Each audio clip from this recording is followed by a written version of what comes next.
भावार्थ हे स्तोता, तू सोम को निचोड़कर तू जैसा जानता है वैसा ही तू अपने शब्दों में उस बलशाली इंद्र की स्तुति कर।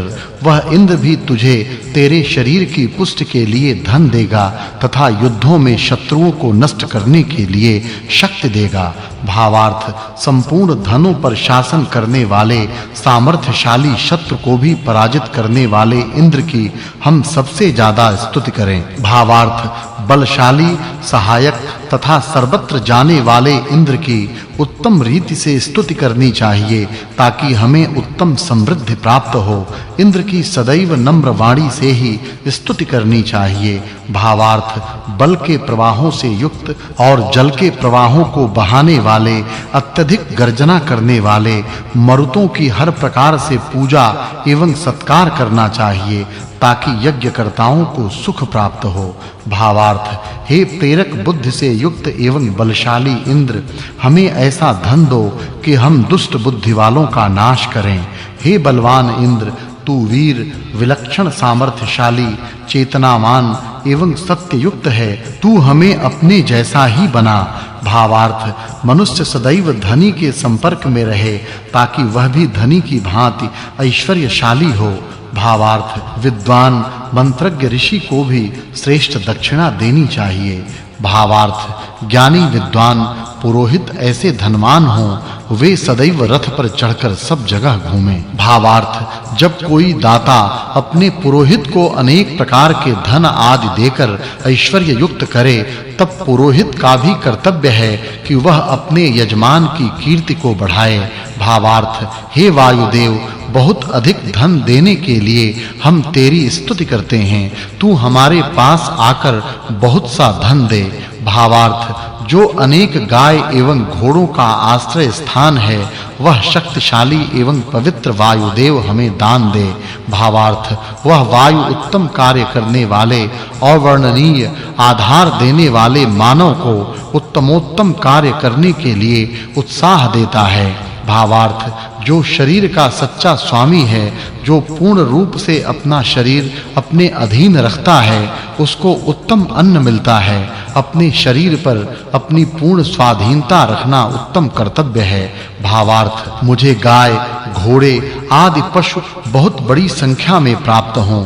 भावार्थ मनुष्य ऊंट, गाय आदि बहुत से पशु अपने पास पालें। भावार्थ सबको आश्रय देने वाला बुद्धिमान एवं बलवान वायु सबको प्राण प्रदान करता है। सभी प्राणी इंद्र से रक्षित होकर प्रसन्न होते हैं।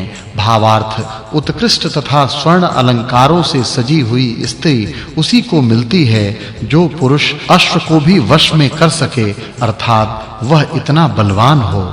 सप्तचत्वारिंशम सुक्तम।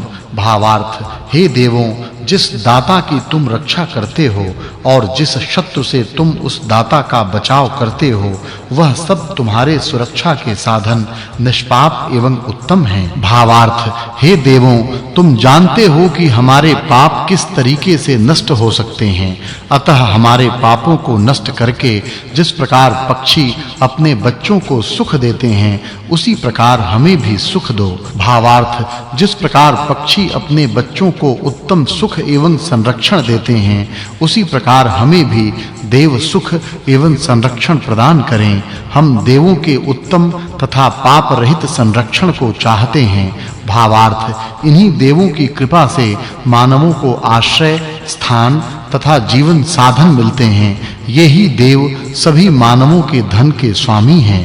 भावार्थ हम इंद्र की शरण में जाएं और आदित्यों के संरक्षण में हम सदैव रहें। इस प्रकार हम पापों को उसी प्रकार दूर करें जिस प्रकार लोग कठिनाई को दूर करते हैं।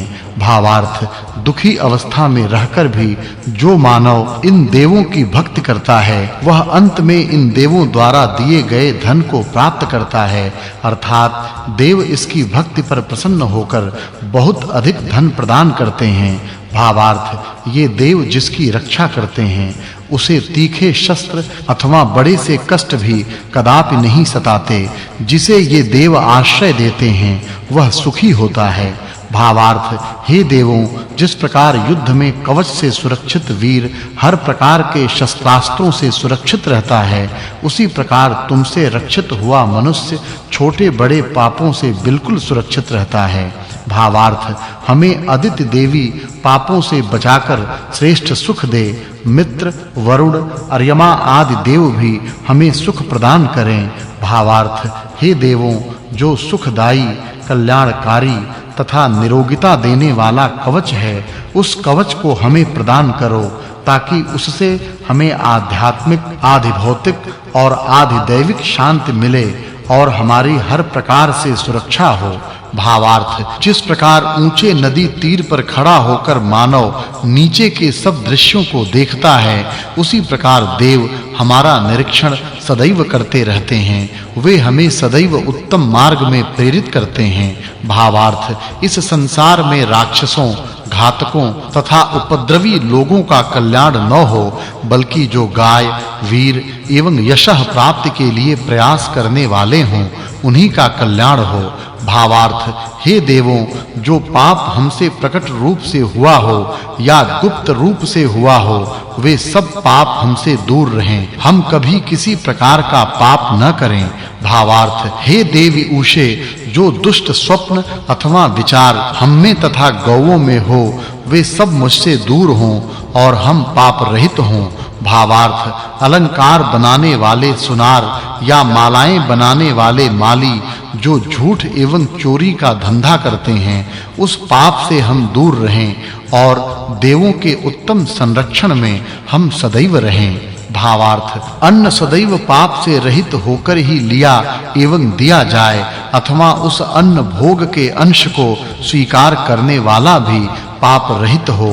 भावार्थ जिस प्रकार सूद और उसका मूलधन तथा अन्य प्रकार का ऋण मानव पूरी प्रकार उतार देते हैं, उसी प्रकार मानव पापों को भी अपने पास से दूर कर दें।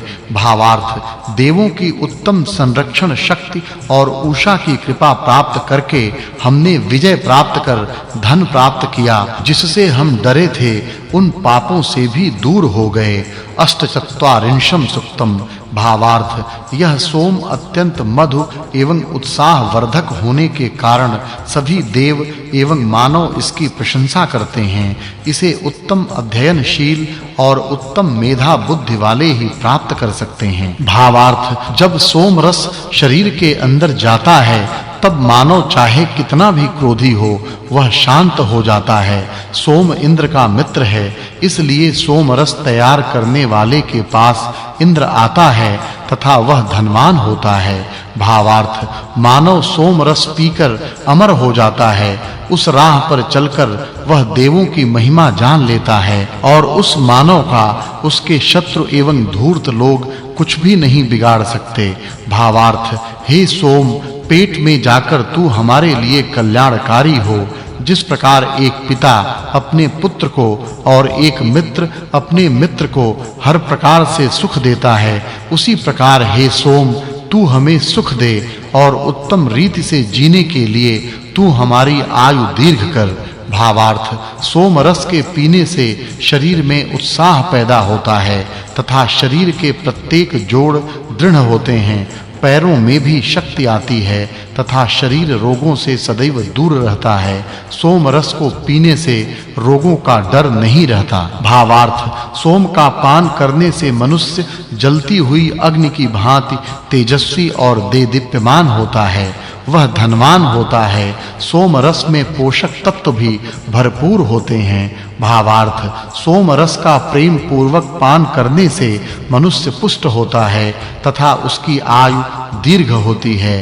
भावार्थ हे सोम, हमारा कल्याण करने के लिए ही हमें सुखी कर।